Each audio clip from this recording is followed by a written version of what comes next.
Namaste. Thanks for joining us for another talk by Jagad Guru. Back in 1979, there was a landmark Supreme Court decision in which they decided the court could issue a legal ruling on the very definition of life. Let's watch and find out more about this case's far-reaching implications. Genetic engineering is an extremely deep subject, and there's no way we're going to go into it in depth. All I want to do is just go a little bit into a particular aspect of genetic engineering, and that is a recent Supreme Court case, a historic Supreme Court case. It's a very important case that very few people really know about, or the implications haven't really been seriously considered. The basic situation was that General Electric Company, through their employee, Ananda Chakrabarty, who is a genetic engineer, wanted to patent a bacteria, a living organism. As we've discussed before, this bacteria, or any living organism like this, has particular symptoms, and they're common to both the bacteria and to human beings: reproduction, growth from within, and so forth. Okay? Now, they wanted to get a patent for a particular bacteria which was capable of eating oil. Basically, what they did was this bacteria was not created, life was not created, it was simply a manipulation through genetic engineering by Ananda Chakrabarty. What he did is there's a certain bacteria that can eat oil, okay, that already exists. And what he did was he took this bacteria and they found that the oil-eating capacity of this bacteria was in its in the plasmids, in the cell, okay? So they transplanted some of the plasmids from this oil-eating bacteria into another oil-eating bacteria so that it had more capacity for eating oil, so each one could eat more oil, okay? The idea, of course, was that they would be able to eat oil spills, you see, and save the environment. Of course, they didn't say what's going to happen if they get into the gas tanks, okay? But anyway, that's a side point. That's why no insurance company would give them insurance for it. But anyway, the basic point is that they said that because they created this new type of organism, or they didn't create the life, but they manipulated, they did a hybrid sort of thing, right? They changed it around a little, okay?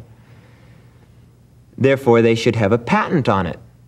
So they applied for a patent of ownership to the Patent Trade Office, the American Patent Trade Office. And first, let me read to you the core of the patent law. The core of the patent law is as follows. Whoever invents or discovers any new and useful process, machine, manufacture, or composition of matter, or any new and useful improvement thereof, may obtain a patent therefor. In other words, it's dealing here that if you invent or discover a new machine or manufacture or a composition of matter, then you can say, this is mine and I want to be able to get money from it if anyone else uses it, or whatever, okay? Usually people apply for this, and they make a new improved type of mousetrap, or, a bicycle or automobile, or this kind of invention or that kind of invention, right? So GE applied for a patent for this particular oil-eating bacteria. And what happened is that the Patent Trade Office said, no, you can't get a patent on this because it's living. And that the patent law clearly states that, this is for things, non-living, not things which are living. I mean, how silly can you be, So, General Electric, because they have a big financial interest in genetic engineering, and there's not much value in genetic engineering if you can't make money from it, and you can't make money if you can't patent the organisms, okay? So, GE took the case to the Court of Patent and Custom Appeals, and the Patent Trade Office argued as follows. They said that the number of living organisms is vast, and that to award patents for life forms would, quote, open an enormous range of subject matter to patentability, unquote, including, quote, living organisms, life itself. Listen carefully now to GE's basic argument. Basically, what General Electric argued, their argument was that this argument of the PTO, that, you know, the patent law is made for that which is living, it doesn't apply. Why doesn't it apply? Anyone know what the argument was? Because they made a new thing that... No? There's no such thing as life. Almost. There's no distinction. There's no distinction. That's right. Basically, General Electric argued that there's no distinction between the living and the non-living.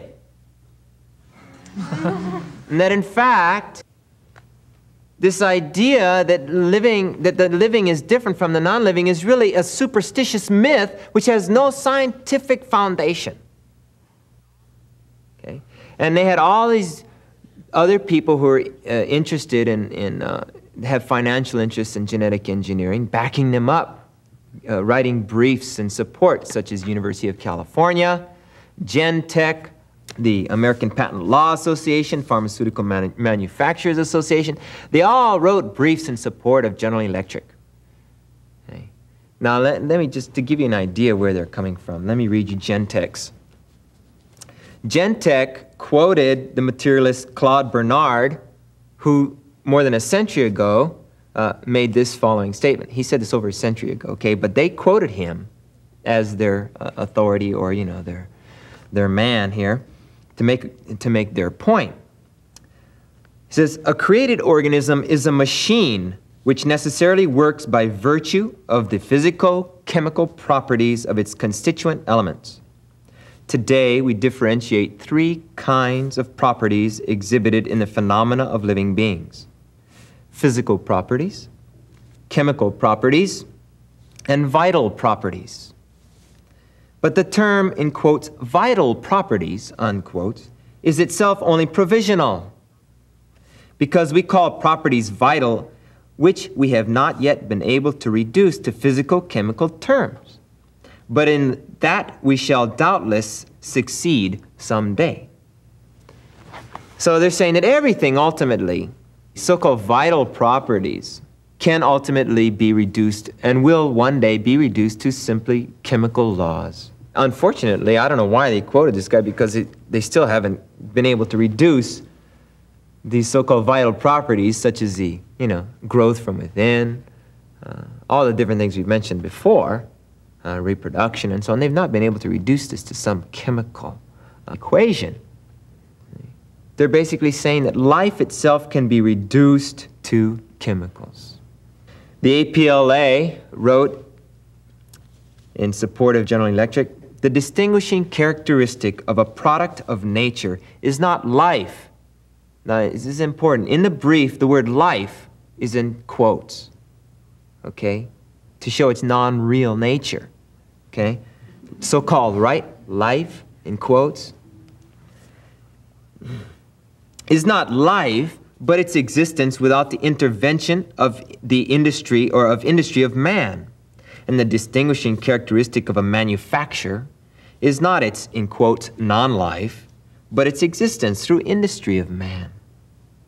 The bar to patentability for natural products involves not life, but lack of novelty.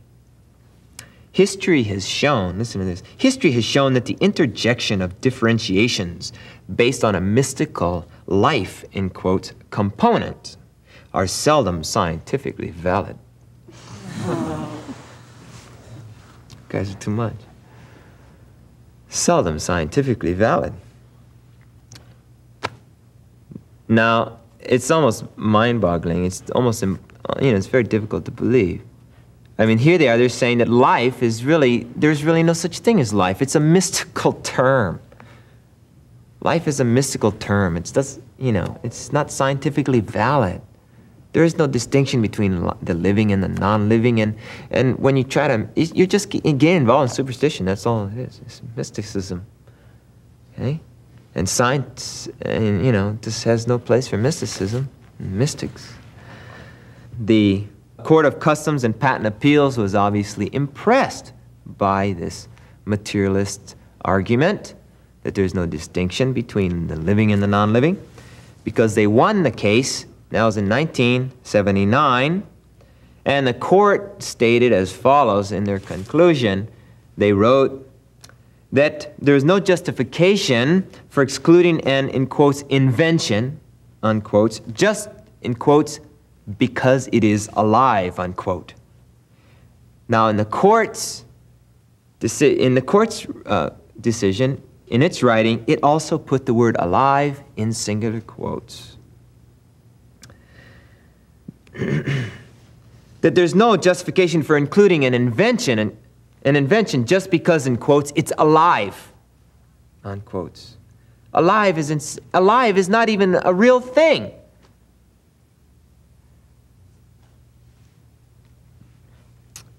From the standpoint of construing the patent statutes, this is what they're saying. From the standpoint of construing the patent statutes, we do not see any sound reason for making a distinction here between the living and the dead. There's no sound reason for making a distinction between the living and the dead. Of course not.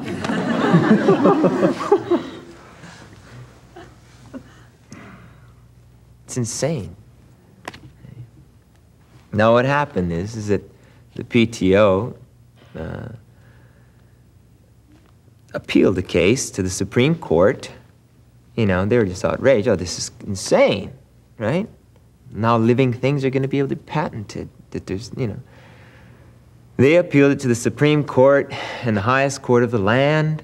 They heard all the same arguments, the whole same thing that the lower courts heard, and upheld the decision.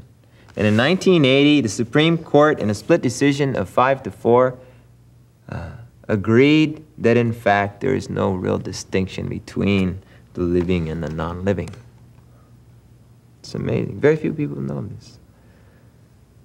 Now, it's mind-boggling when you think what this will be the foundation for. First, we know that it means that the door for the genetic engineers is wide open. Okay? Now, you know, because the whole genetic engineering industry was watching this case very closely because of financial reasons.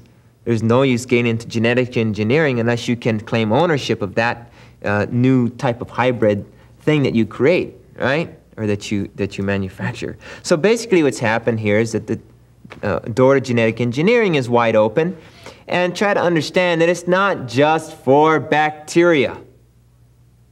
Any living organism. See, the distinction between the living and the non-living is really very clear, despite the fact that they're saying it's not. There are specific distinctions between that which is living and that which is non-living. Unfortunately, the Supreme Court justices do not know these distinctions. It's amazing, but they don't evidently know that there are these distinctions. So now, in other words, the same distinction between a human being or a cow or a dog and a rock, the same distinctions as far as living and non-living is concerned, the same distinctions are there with the bacteria that was patented. The bacteria that's patented, there was no doubt that it's a living organism.